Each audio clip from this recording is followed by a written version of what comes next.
Question number 3, एक खिलौना त्रिज्या 3.5 सेमी वाले शंकु के आकार का है जो उसी त्रिज्या वाले एक अर्धगोले पर अध्यारोपित है। इस खिलौने की संपूर्ण ऊंचाई 15.5 सेमी है। इस खिलौने का संपूर्ण पृष्ठीय क्षेत्रफल ज्ञात कीजिए।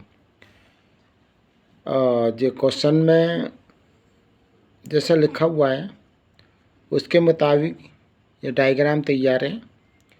इसमें अर्धगोला को दिखाया गया है और उसके ऊपर एक शंकु ABC को अध्यारोपित कर दिया गया है और इसमें इस जो खिलौना है उसकी जो त्रिज्या दे रखी है 3.5, यानी OC वो हमारा 3.5 है, जो कि शंकु की भी त्रिज्या है और ये अर्धगोले की त्रिज्या है। दोनों की त्रिज्या एक ही है 3.5 सेंटीमीटर। और इसमें पूरी ऊंचाई भी दे रखी है AD, जो कि 15.5 सेंटीमीटर है। तो सबसे पहले इसमें हम OC जो इसकी त्रिज्या है उसको R लिया है और AO जिस शंकु की ऊंचाई है इसमें AC शंकु की त्रिज्या की ऊंचाई है। तो लिखेंगे त्रिज्या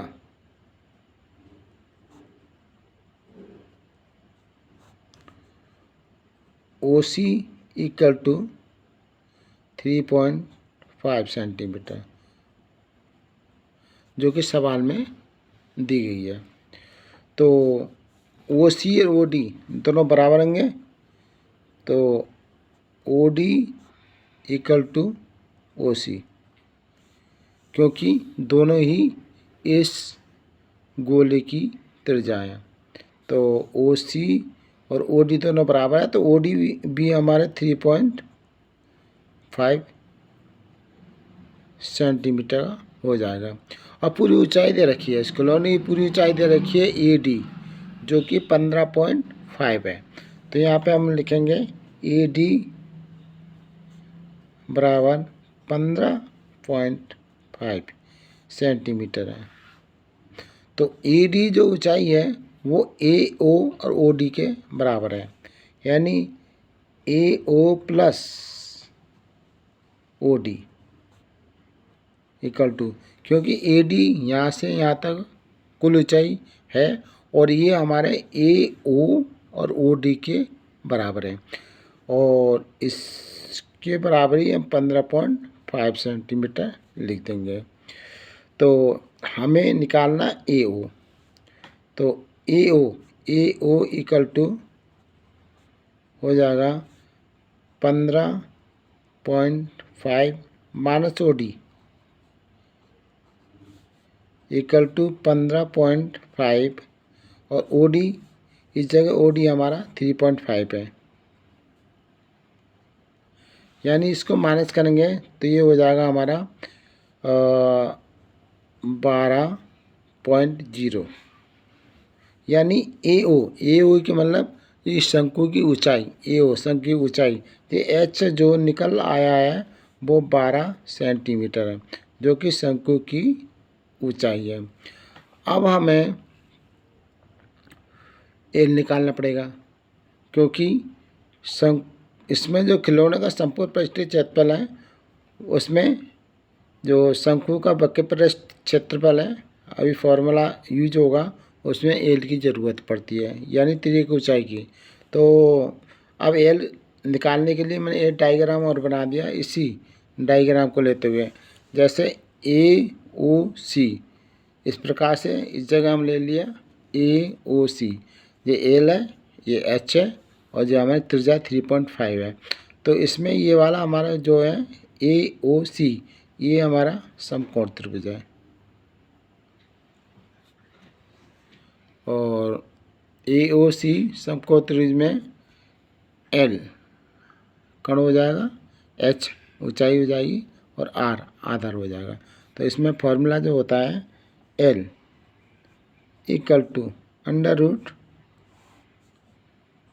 H square plus r square के बराबर होता है। तो इसमें इसका एच और आर का मान रख देंगे। जो एच निकाला 12 है तो 12 का स्क्वायर कर देंगे क्योंकि एच का स्क्वायर है, प्लस आर इसमें त्रिज्या जो दी गई है वो 3.5 का स्क्वायर है, तो 3.5 का स्क्वायर कर देंगे।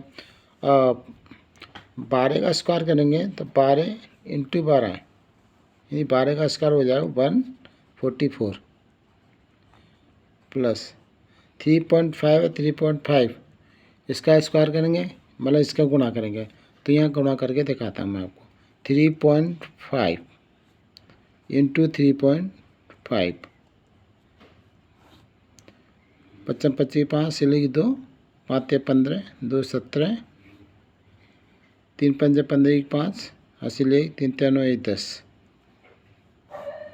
5 5 2 7 12 की 2 अस्सी लेगी 1 और 1 2 और 1 2 के 5। अब पॉइंट जो लगेगा 2 के बाद लगेगा 12.25, तो ये हो जाएगा 12.25। अब इसको जोड़ेंगे तो ये हो जाएगा हमारा अंडर रूट 156.25 ये हमारा अंडर रूट में निकल आया। अब हम क्या करेंगे 156.25 का अंडर रूट लेंगे, तो इसको भी अंडर रूट जो हम लेके दिखाते हैं किस प्रकार से लिया जाता है मैं तुम्हें बताता हूँ। तो क्या करेंगे इस प्रकार से लेते हैं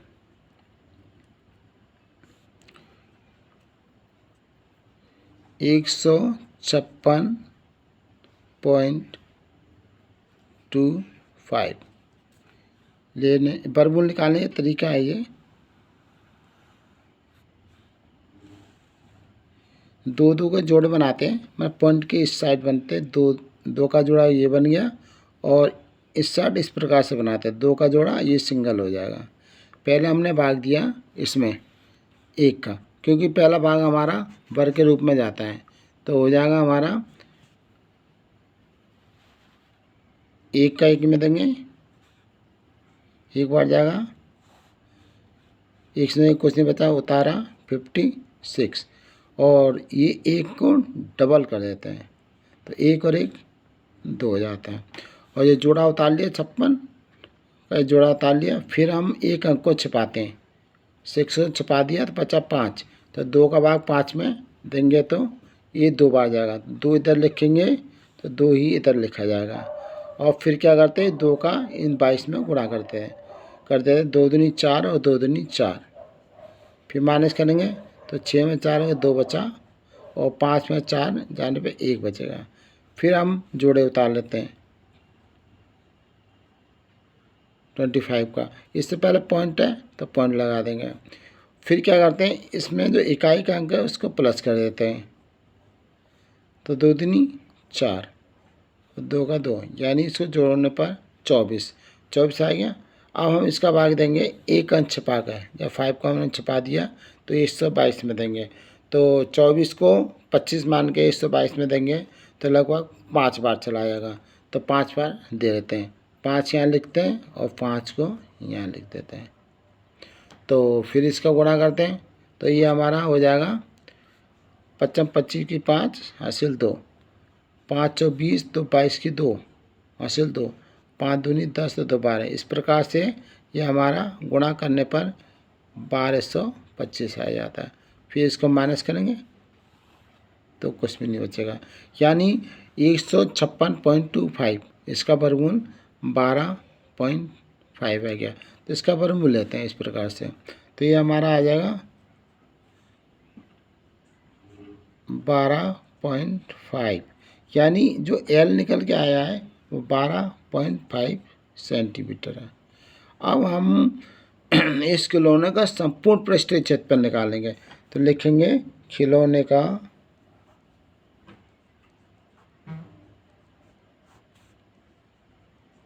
का संपूर्ण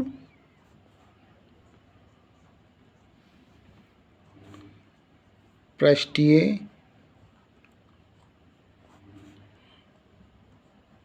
क्षेत्रफल बराबर, ये तो हमारा अर्धगोल है, जो अर्धगोला है, तो अर्धगोले का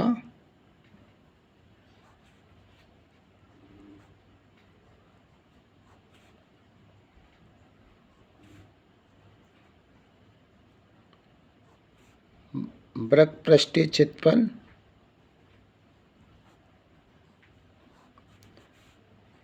प्लस और शंकु का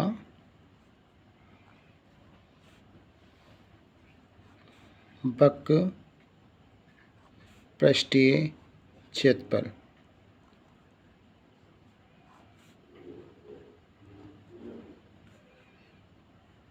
ये हमारा क्षेत्रफल है। इस प्रकार से दोनों के वक्र पृष्ठीय क्षेत्रफल को प्लस करने पर इसका खिलौनों का संपूर्ण पृष्ठीय क्षेत्रफल निकल आएगा। अब क्या होता है, अर्धगोले का वक्र पृष्ठीय क्षेत्रफल जो लिखा हुआ है, अर्धगोले का वक्र पृष्ठीय क्षेत्रफल वो होता है पूरे का 4 पाई आर स्क्वायर आता है, किंतु ये आधा है, अर्ध माना आधा है, तो इसका हो जाएगा 2 पाई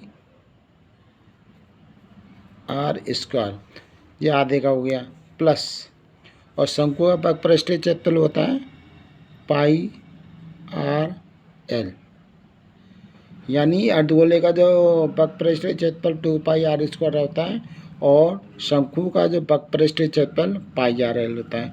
अब क्या करेंगे, इसमें हम कॉमन ले लेते हैं, दोनों में पाई है, पाई को कॉमन ले लेते हैं, और दोनों में आर है, आर को कॉमन ले लेते हैं। बचेगा क्या, ब्रैकेट में पाई आर निकल जाएगा, तो यहाँ बचेगा 2r प्लस, यहाँ ही पाई आर कॉमन आ गया तो एल बचेगा। इस प्रकार से कॉमन निकलने पर 2r प्लस एल बचा। अब इन सबों की वैल्यू रख देते हैं। पाई का मान तो 22/7 होता है, इंटू आर इसकी त्रिज्या दी गई है 3.5, ब्रैकेट में 2r है इसलिए 2 गुणा 3.5 लिख दिया, प्लस जो l है, तिरक की ऊंचाई जो है वो निकाली थी 12.5, तो निकली हुई है इसमें l जो अभी निकाला था, इस प्रकार से निकाला था l 12.5, l का मान है 12.5, तो हम क्या करेंगे, l की जगह लिख देंगे 12.5। अब इसको आगे सॉल्व करेंगे, तो पॉइंट हटा के ई 0 बढ़ा देते हैं, तो ये 70 हो जाएगा, तो 35 से 70 कटेगा 2 बार, और 2 से 22 कटेगा 11 बार, यानी ये कटने के बाद आगे जो 11 आ गया, और इसको इंटू करेंगे, 3.5 का 2 में गुणा करेंगे तो 7.0 प्लस 12.5, दोनों को फिर आप प्लस करेंगे बराबर 11, इन दोनों को प्लस करके 0 5 का 5 पॉइंट 12 और 7 19, यानी दोनों को प्लस करने पे 19.5 आ गया। अब लास्ट में 11 का गुणा कर देते हैं, 11 पंजे 55 की 5 हंसले की 5, 11 नंबर 99, 5 104 की 4 हासिल 10, 11 एकम 11, 10 21, यानी 11 का 19.5 में जो गुणा किया है वो आ गया हमारा 214.5, यानी ये खिलौने का, पूरे खिलौने का जो संपूर्ण पृष्ठीय क्षेत्रफल है। और इस सवाल में यही पूछा है कि इस खिलौनों का संपूर्ण पृष्ठीय क्षेत्रफल ज्ञात कीजिए, तो ये हमारा 214.5 क्षेत्रफल है, इसलिए हम लिख देंगे सेंटीमीटर स्क्वायर। इस प्रकार से ये हमारा आंसर आ जाएगा।